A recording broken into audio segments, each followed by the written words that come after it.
बहुत समय पहले की बात है। किसी गांव में मोहन नाम का एक किसान रहता था। वो बड़ा मेहनती और ईमानदार था। अपने अच्छे व्यवहार के कारण दूर दूर तक लोग उसे जानते थे और उसकी प्रशंसा करते थे। पर एक दिन जब देर शाम वो खेतों से काम कर लौट रहा था, तभी रास्ते में उसने कुछ लोगों को बातें करते सुना। वे उसी के बारे में बात कर रहे थे। मोहन अपनी प्रशंसा सुनने के लिए उन्हें बिना बताए धीरे धीरे उनके पीछे चलने लगा। पर उसने उनकी बात सुनी तो पाया कि वे उसकी बुराई कर रहे थे।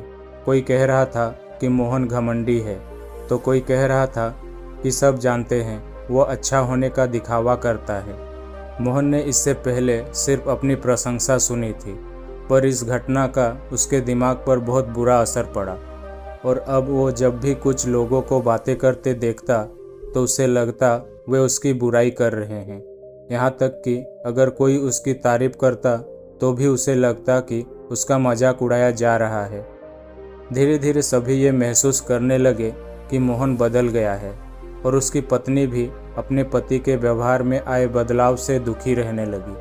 और एक दिन उसने पूछा, आजकल आप इतने परेशान क्यों रहते हैं? कृपया मुझे इसका कारण बताइए। मोहन ने उदास होते हुए उस दिन की बात बता दी।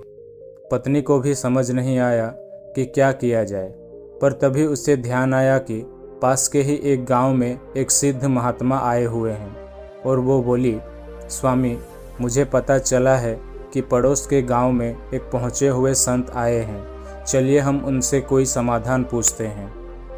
अगले दिन वो महात्मा जी के शिविर में पहुँचे। मोहन ने सारी घटना बताई और बोला, महाराज, उस दिन के बाद से सभी मेरी बुराई और झूठी प्रशंसा करते हैं। कृपया मुझे बताइए कि मैं वापस अपनी साख कैसे बना सकता हूँ। महात्मा मोहन की समस्या समझ चुके थे। पुत्र, तुम अपनी पत्नी को घर छोड़ाओ और आज रात मेरे शिविर में ठहरो। महात्मा कुछ सोचते हुए बोले। मोहन ने ऐसा ही किया, पर जब रात में सोने का समय हुआ तो अचानक ही मेंढकों के टर टर की आवाज़ आने लगी। मोहन बोला, ये क्या महाराज, यहाँ इतना कोलाहल क्यों है? पुत्र, पीछे एक तालाब है। रात के वक्त उसमें मौजूद मेंढक अपना राग अलापने लगते हैं, पर ऐसे में तो कोई यहाँ सो नहीं सकता। मोहन ने चिंता जताई। हाँ बेटा, पर तुम ही बताओ हम क्या कर सकते हैं? हो सके तो तुम हमारी मदद करो, महात्मा जी बोले। मोहन बोला, ठीक है महाराज, इतना शोर सुन के लगता है इन मेंढकों की संख्या हजारों में होगी। मैं कल ही गांव से 50-60 मजदूरों को लेकर आता हूं और इन्हें पकड़कर दूर नदी में छोड़ आता हूं। और अगले दिन मोहन सुबह सुबह मजदूरों के साथ वहां पहुंचा। महात्मा जी भी वहीं खड़े सब कुछ देख रहे थे। तालाब ज़्यादा बड़ा नहीं था। 8-10 मजदूरों ने चारों ओर से जाल डाला और मेंढकों को पकड़ने लगे। थोड़ी देर की ही मेहनत में सारे मेंढक पकड़ लिए गए। जब मोहन ने देखा कि कुल मिलाकर 50-60 ही मेंढक पकड़े गए हैं, तब उसने महात्मा जी से पूछा, महाराज, कल रात तो इसमें हजारों मेंढक थे, भला आज वे सब कहाँ चले गए? यहाँ तो बस मुट्ठी भर मेंढक ही बचे हैं। महात्मा जी गंभीर होते हुए बोले, कोई मेंढक कहीं नहीं गया। तुमने कल इन्हीं मेंढकों की आवाज़ सुनी थी। ये मुट्ठी भर मेंढक ही इतना शोर कर रहे थे और तुम्हें लगा हजारों मेंढक टर टर कर रहे हों।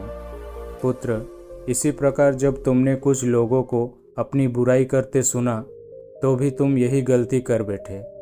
तुम्हें लगा कि हर कोई तुम्हारी बुराई करता है, पर सच्चाई ये है कि बुराई करने वाले लोग मुट्ठी भर मेंढक के समान ही थे।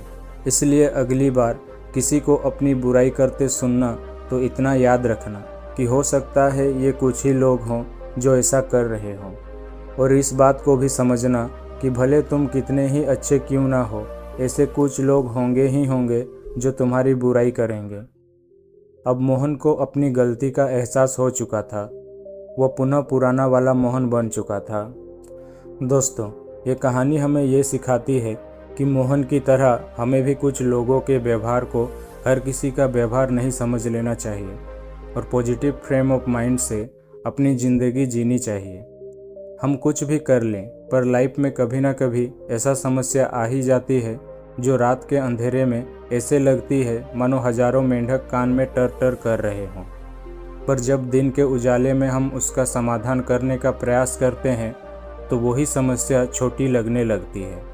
इसीलिए हमें ऐसी सिचुएशन में घबराने की बजाय उसका सॉल्यूशन खोजने का प्रयास करना चाहिए और कभी मुट्ठी भर मेंढकों से घबराना नहीं चाहिए। आशा करता हूँ आपको ये वीडियो ज़रूर पसंद आई होगी। अगर पसंद आई होगी तो चैनल को सब्सक्राइब ज़रूर करें। मिलते हैं आपसे एक और नई वीडियो में। तब तक अपना ध्यान रखें, सुरक्षित रहें और हमेशा दूसरों की मदद करते रहें। धन्यवाद।